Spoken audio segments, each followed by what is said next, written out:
शिवसेना सोलापूर जिल्हाप्रमुख महेश शिवटेंवर हल्ला झालाय। करमाळा तालुक्यातील हिवरवाडीत सकाळी हल्ला झाल्याची माहिती। मनोज लांडगे यांनी गाडी अडवून हल्ला केल्याचा महेश शिवटे यांचा आरोप। मनोज लांडगे हा शिवसेना नेते दिग्विजय बागल यांचा कार्यकर्ता आहे। महेश शिवटेंना करमाळा उपजिल्हा रुग्णालयात दाखल केल्याची माहिती। महेश शिवटे हे मंगेश शिवटे यांचे बंधू आहेत। हल्ला झाल्यानंतर पोलीस निरीक्षक रणजित माने हे घटनास्थळी दाखल झाले असून सदर घटनेचा तपास सुरू आहे।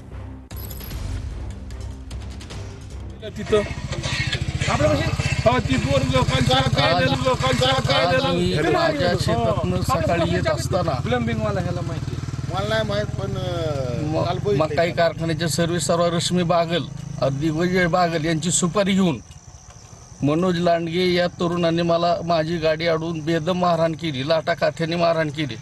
मला खाली पाडून मारलं। मी एकटाच होतो, शेतातून रानात येत होतो। मला जीवे मारण्याचा आत्ता त्याचा प्रयत्न होता। मी इथं आता पोलीस स्टेशनला फोन केलेला आहे आणि मी रश्मी बागल आणि दिग्विजय बागलला सांगतो, तू जर सुपारी देऊन जसं माणसं माझ्या अंगावर सोडत असशील तर जशाच तसं उत्तर या पुढे दिलं जाईल हे लक्षात ठेव। तुला बी तुझा भाऊ आहे हे ध्यानात ठेव।